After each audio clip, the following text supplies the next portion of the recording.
En este tercer domingo de Pascua, la liturgia nos propone para nuestra meditación el texto de los discípulos de Emaús, tan conocido, tan amado por nosotros.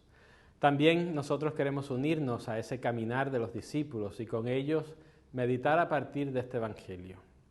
Lo primero que llama la atención es el lugar donde se desarrolla la narración. Es en el camino, en ese camino donde hablaban sobre lo que había ocurrido. Es interesante encontrar a estos dos discípulos en el camino. Luego de la pasión y muerte de su maestro, estos hombres vuelven a ponerse en camino. Sin duda que iban tristes por todo lo que había acontecido con Jesús. Sin embargo, siguen caminando.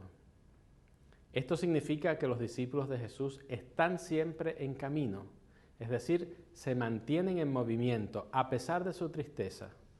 No se dejan paralizar por el desánimo. Caminan juntos, no solitariamente, y caminan juntos para tratar de comprender todo lo que ha ocurrido. Y precisamente en ese caminar, mientras conversaban y discutían, el mismo Jesús se les acercó y caminó con ellos. Al caminar con ellos, Jesús en primer lugar pregunta y escucha. Deja que sus interlocutores le abran el corazón y desahoguen sus penas. Jesús sabe acoger la tristeza, la frustración y el desconcierto. Sentimientos y experiencias que no solamente forman parte del camino de los discípulos de Emaús, sino del camino de la vida humana en general. Con ello el Señor nos muestra que en la Sagrada Escritura encontramos el sentido de nuestra vida, el sentido de nuestro caminar. Se trata de aprender a caminar con la palabra de Dios. Es más, se trata de aprender a caminar en la palabra de Dios. Dichoso el que con vida intachable camina en la voluntad del Señor. Y ese caminar con la palabra y en la palabra ocurre cuando nos acercamos con actitud orante a los textos del Evangelio y de la Escritura. Cuando día a día nos hacemos de un tiempo para en la oración personal o comunitaria poner en presencia de Dios nuestra vida, nuestros anhelos, nuestras angustias y dejar que Dios mismo responda a ellos a través de su palabra. Cuando nos sentimos desorientados, angustiados o desesperanzados, tomemos un pasaje del Evangelio, leámoslo con fe e insistentemente preguntémosle al Señor: ¿por dónde quieres guiarme? ¿Por dónde quieres que camine? Muéstrame la senda y camina conmigo. Y así el caminar en la palabra de Dios nos prepara para reconocer a Jesús resucitado en la Eucaristía.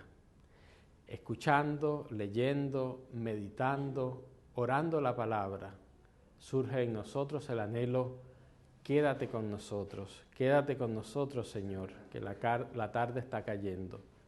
Y ese anhelo de Jesús se sacia precisamente en la Eucaristía.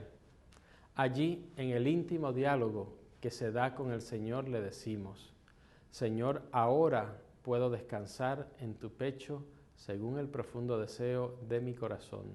Puedo cuidar por tu reino de paz, igual que tu discípulo amado.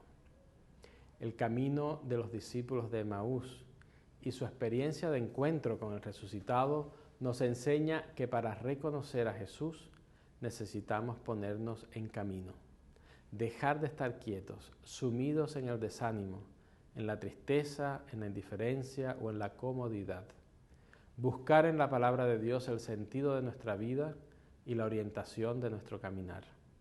Entonces, en cada Eucaristía reconoceremos a Jesús, que está presente en medio de nosotros, cuando somos congregados por su amor. Y como hizo en otro tiempo con sus discípulos, Él nos explica las Escrituras y parte para nosotros el pan. Con la certeza pascual de que el resucitado camina con nosotros, avancemos día a día, pidámosle a María, Madre de los peregrinos, que nos eduque y que nos enseñe a caminar en la fe, a buscar la orientación de nuestra vida en la Escritura y a reconocer a Jesucristo al partir el pan. Que tengan un bendecido domingo de Pascua de Resurrección.